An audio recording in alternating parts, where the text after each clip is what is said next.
Masechet Ketubot, traité Ketubot, Daf Yud Gimel, feuille numéro 13. À la troisième ligne, Matitin Mishnah. Yomeret Bukat Etz Ani. Elle dit que s'il n'a pas trouvé le sang virginal, c'est parce qu'elle a eu un accident avec un morceau de bois. Vous omer Loki Ela Drusat Ish. Et lui dit non, c'est parce que tu as eu une relation avec un homme. Rabban Gamliel et Rabbi Eliezer Omrim Nemenet. Rabban Gamliel et Rabbi Eliezer dit on le croit à elle. Rabbi Yoshua Omer Lo Mipiha Anu Chayin. Rabbi Yoshua dit on ne vit pas de sa bouche. Et la réseau Becheskat Derusat Ish, mais elle est considérée comme ayant eu une relation avec un homme auparavant. Al-Chetavi Raya Lidvareha, jusqu'à ce qu'elle amène une preuve à ses dires. Gemara Tana Taihu Demai. La Gemara demande qu'est-ce que chacun réclame. Rabbi Yochanan Amar Vematay Moumani. Rabbi Yochanan dit la discussion c'est est-ce qu'elle doit recevoir 200 zouz selon ses dires à elle, ou bien un mané sans zouz selon ses dires à lui. Rabbi Lazar Amar Bemané Velokloum. Rabbi Lazar dit la discussion c'est est-ce qu'elle doit recevoir un mané sans zouz selon ses dires à elle, ou bien rien du tout selon ses dires à lui. Rabbi Yochanan Amar Vematay Moumani.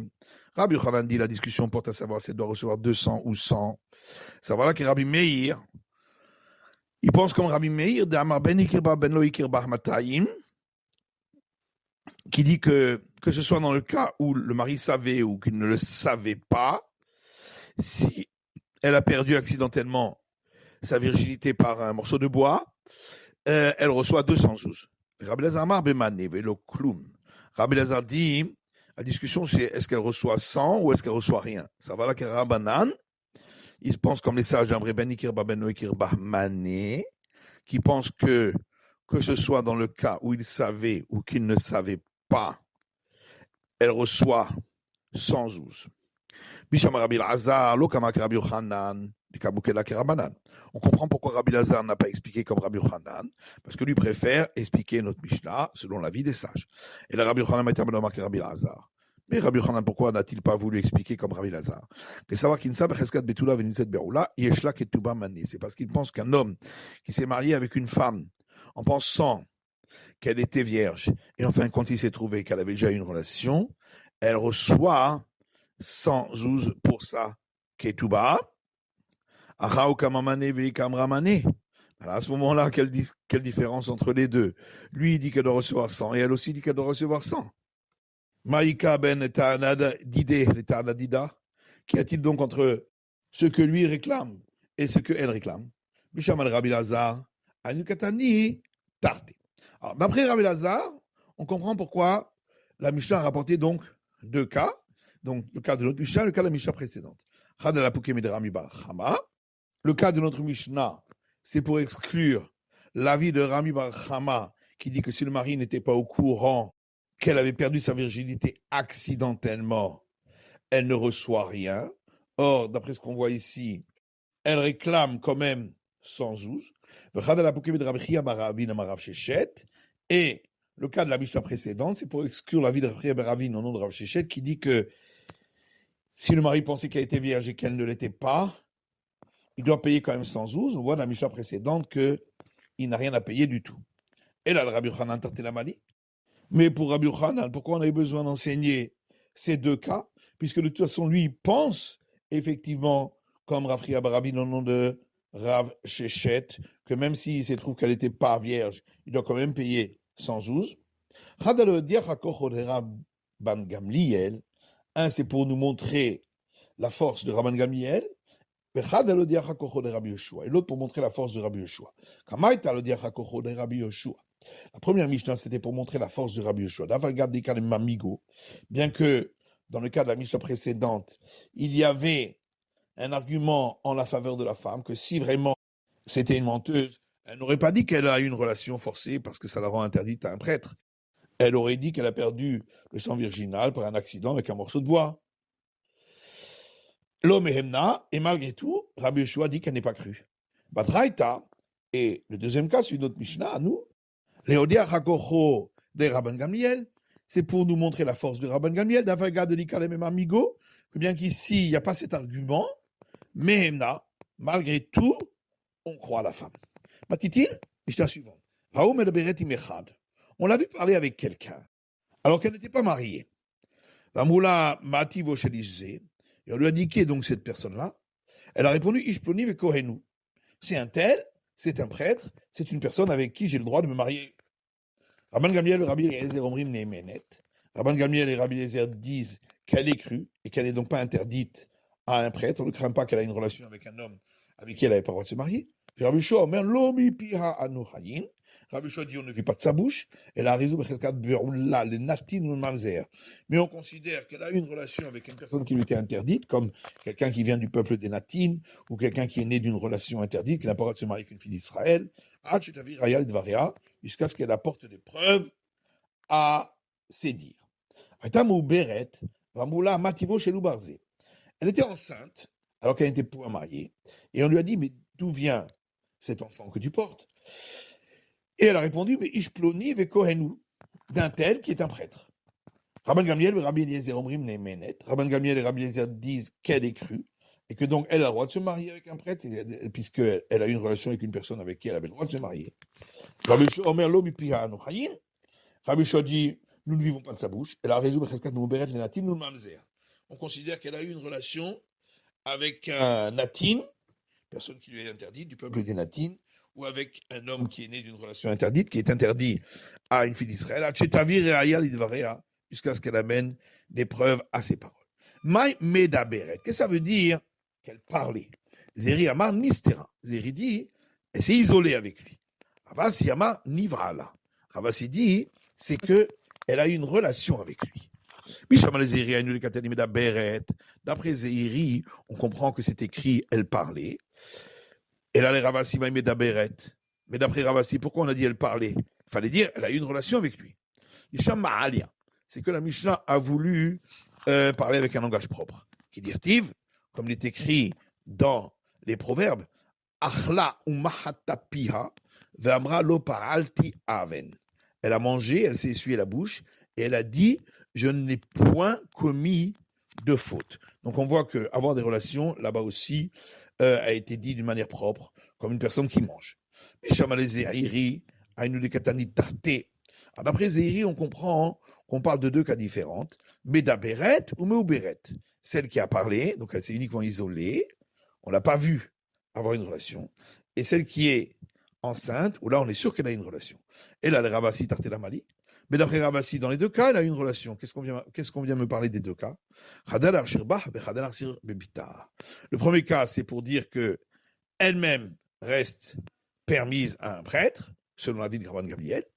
Et la deuxième chose, c'est pour permettre aussi la fille de cette femme. Ça va bien d'après celui qui dit que cette femme-là est permise, il permet également la fille qu'elle porte dans son ventre.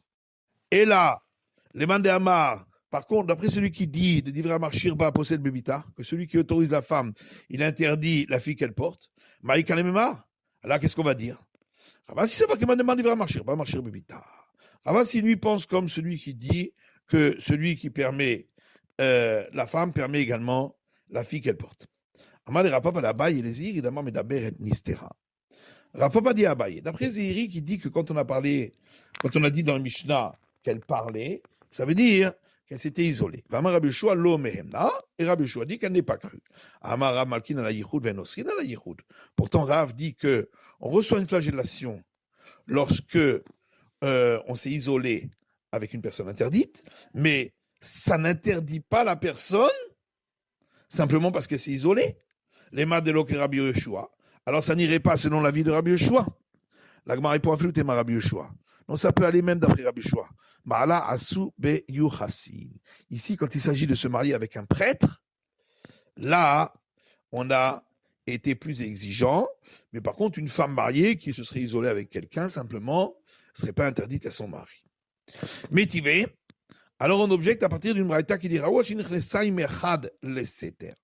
si on l'a vu rentrer avec quelqu'un, un homme, dans un endroit isolé, ou dans une ruine, on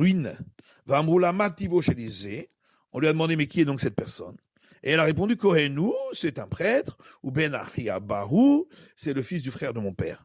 Rabban Gamliel, Rabbi Eliezer Omrim Neemenet. Rabban Gamliel et Rabbi Eliezer disent elle est crue. Et donc, elle n'a pas eu de relation avec un homme avec qui elle n'avait pas le droit de se marier, donc elle est permise à un prêtre. Rabbi Shomer lo mipiha anu chayin. Rabbi Yoshua dit, on ne vit pas de sa bouche. Il a raison de Cheskat Beroula, Natin Mamzer, mais on considère qu'elle a eu une relation avec une personne qui lui était interdite de se marier, comme venant du peuple des Natines, ou étant née d'une relation interdite, tant qu'elle n'apporte pas des preuves à ses dires. Les Seter ou les Chova. D'après Ziri, on comprend qu'on a parlé de deux cas, le cas où elle s'est isolée et le cas où elle est rentrée dans une ruine. Parce que quand on rentre dans une ruine, c'est l'endroit où on va pour avoir des relations. Et là, les Ravassi d'Amanivala, mais d'après Ravassi qui dit que même quand on a dit elle s'est isolée, ça veut dire qu'elle a une relation, Tartelama dit pourquoi on a besoin de parler de deux cas. Chadakatani, le Seter de Chova. En vérité, c'est un seul cas. Elle est entrée dans un endroit isolé, c'est-à-dire une ruine. Pourtant, il est écrit dans cette braïta, dans un endroit isolé ou dans une ruine. Hada lechova de mata, hada lechova de davra. Un cas, il s'agit d'une ruine en ville, et le deuxième cas, c'est une ruine à l'extérieur de la ville. On a besoin des deux cas. Si on m'avait parlé de la ruine uniquement de la ruine dans la ville, j'aurais dit, qu'à marcher Rabban Gamliel. C'est dans ce cas-là que Rabban Gamliel dit qu'elle est permise, Bishum de Rov Kesheri Metzla. Parce que dans la ville, la majorité des personnes qui y habitent lui sont permises de se marier. Ce sont des juifs. Aval Echova, des Davra, des Rov, Pesoulin, Metzla. Mais lorsqu'il s'agit d'une ruine à l'extérieur, où là, il faut tenir compte du monde entier, et donc la majorité sont des non-juifs, et donc ils sont interdits de se marier avec eux. Et ma modèle de Rabbi Yoshua, je crois que Rabban Gamliel est d'accord avec Rabbi Yoshua, qu'elle devient interdite. Et si on m'avait enseigné que le deuxième cas de la ruine à l'extérieur, on aurait dit c'est que dans ce cas-là que Rabbi Yoshua dit qu'elle n'est pas crue et qu'elle est interdite. Mais dans le cas de la ruine dans une ville, peut-être qu'il serait d'accord avec Rabban Gamliel. C'est pourquoi on a besoin des deux cas. Métivé, autre objection.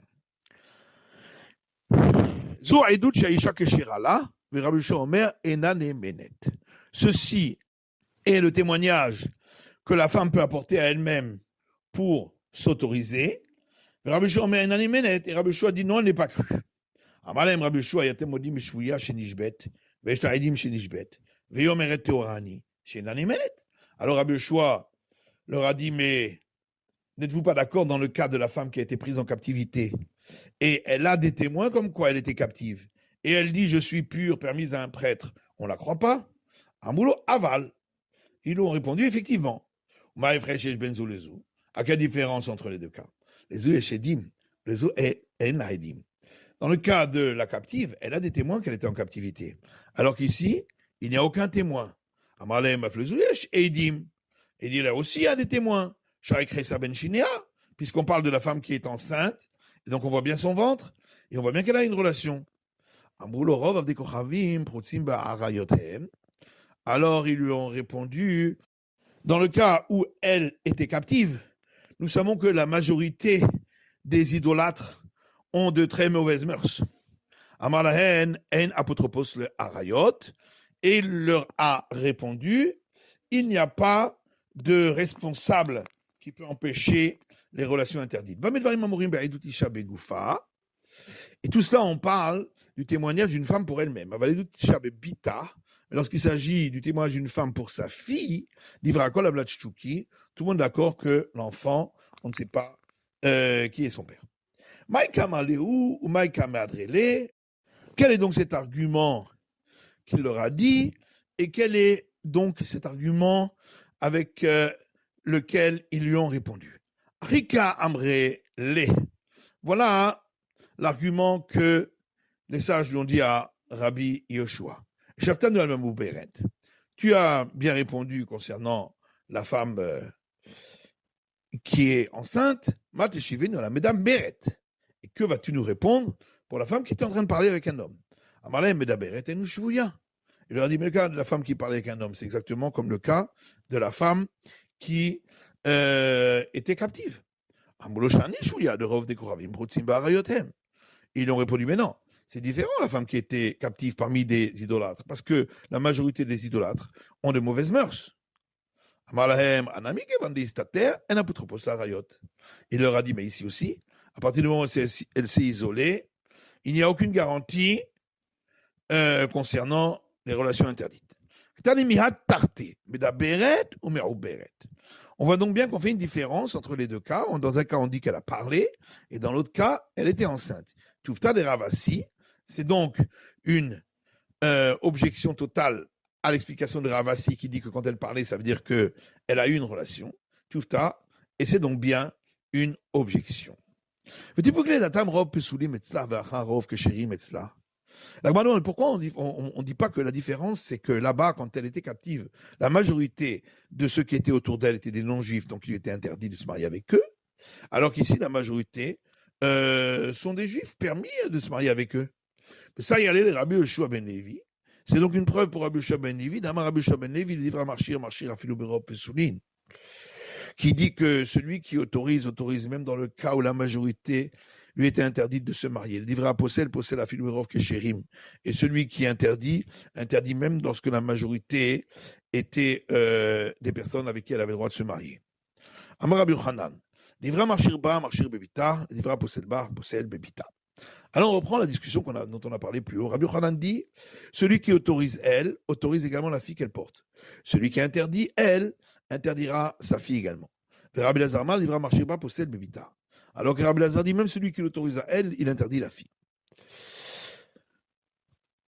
Amar Rabba Maïta mandé Rabbi Lazar, et Rabba dit, mais c'est quoi la raison de Rabbi Lazar? Pourquoi il fait une différence entre elle et la fille? Bishtama ihi itla chazka de kashrut.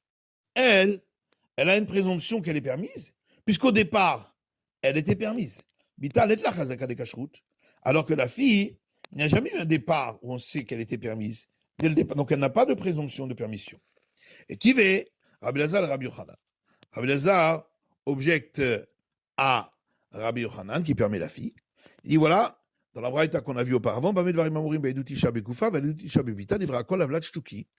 nous disons, tout ce qu'on a parlé, c'est le témoignage d'une femme pour elle-même. Mais quand il s'agit du témoignage d'une femme pour sa fille, d'après tout le monde, l'enfant, on ne sait pas qui est son père. Maïlav Shtuki ou Pasoul. N'est-ce pas? Ça veut dire qu'on ne sait pas qui est son père. Et donc, il est interdit, si c'est une fille, de se marier avec un prêtre. Lo, Shtuki ve kacher. On dit non, ça veut dire qu'on ne sait pas qui est son père, mais il est permis. Mais Shtuki kacher. Est-ce que ça existe qu'on ne sait pas qui est son père, mais il est permis? On m'a dit oui, qui est de Shmuel. Comme l'explication de Shmuel. D'Amar Shmuel, quand Shmuel nous a enseigné, Asara Kohanim Amdim, si on avait 10 prêtres qui se trouvaient en un endroit, Pirel Shechan Mehem ou Baal, et l'un d'entre eux a une relation avec une femme, on ne sait pas lequel. Havlat Shtuki, l'enfant qui naît, on ne sait pas qui est son père.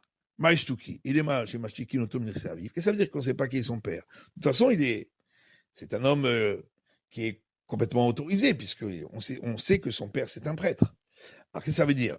qu'on le fait taire s'il veut pouvoir recevoir les biens de son père. Putain, mais c'était évident ça. Ou bien puisqu'on ne sait pas qui est son père. Et là, chez Mashtiki Noto Midin Keuna. Et ça veut dire qu'on le fait taire de vouloir avoir les droits des prêtres. C'est-à-dire de faire le service au temple comme les prêtres. Dirtiv, comme il est écrit dans le verset, dans les nombres, ce sera pour lui et pour sa descendance après lui une alliance de prêtrise éternelle. Pourquoi on parle de la descendance après lui? Puisque de toute façon on a dit éternelle. C'est seulement celui dont on sait exactement la généalogie d'où il vient. Donc à l'exclusion de celui-là, dont on ne sait pas exactement qui est son père, il ne pourra pas avoir le droit des prêtres. C'est la fin de l'étude du Daf Yud Gimel de la feuille numéro 13.